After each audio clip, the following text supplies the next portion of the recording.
Hello అండి, welcome to my channel. ఈరోజు బెండకాయ కర్రీ చేస్తున్నా. బ్యాచిలర్స్ బెండకాయ కర్రీ ఇది.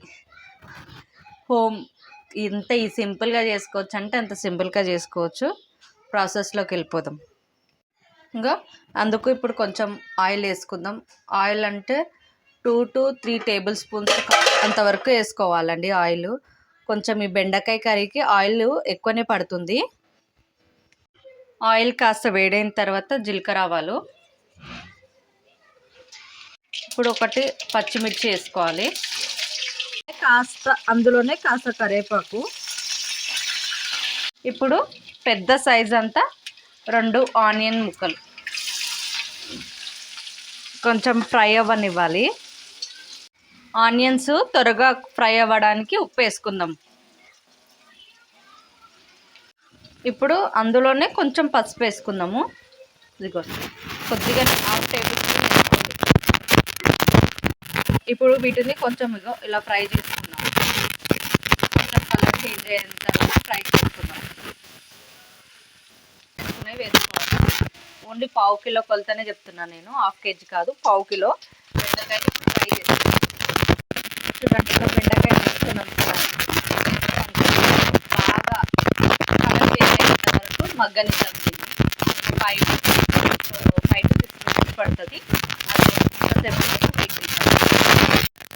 ఇదిగోండి, ఇలా ఫ్రై అవ్వడానికి నాకు 7 minutes టైం పట్టింది. ఇలా ఫ్రై చేసుకోవాలి. అలా మగ్గింది కదా, దాంట్లో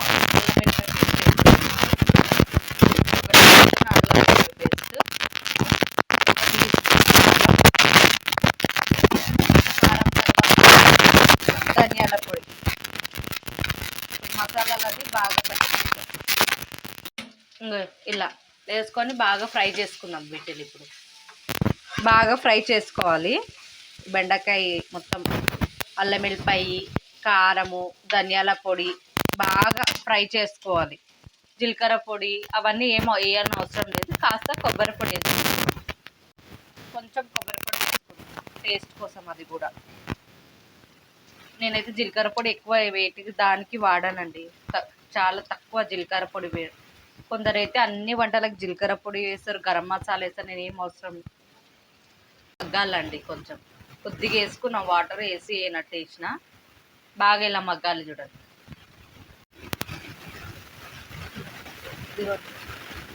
ఇలా ఆయిల్ మొత్తం సపరేట్ అవ్వాలి. ఇప్పుడు లాస్ట్ అండి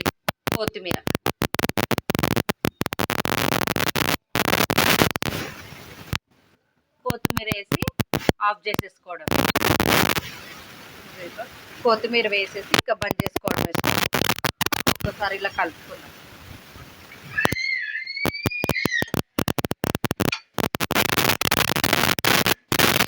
అంతే అండి, వేడిగా బ్యాచిలర్స్ బెండకాయ కర్రీ రెడీ.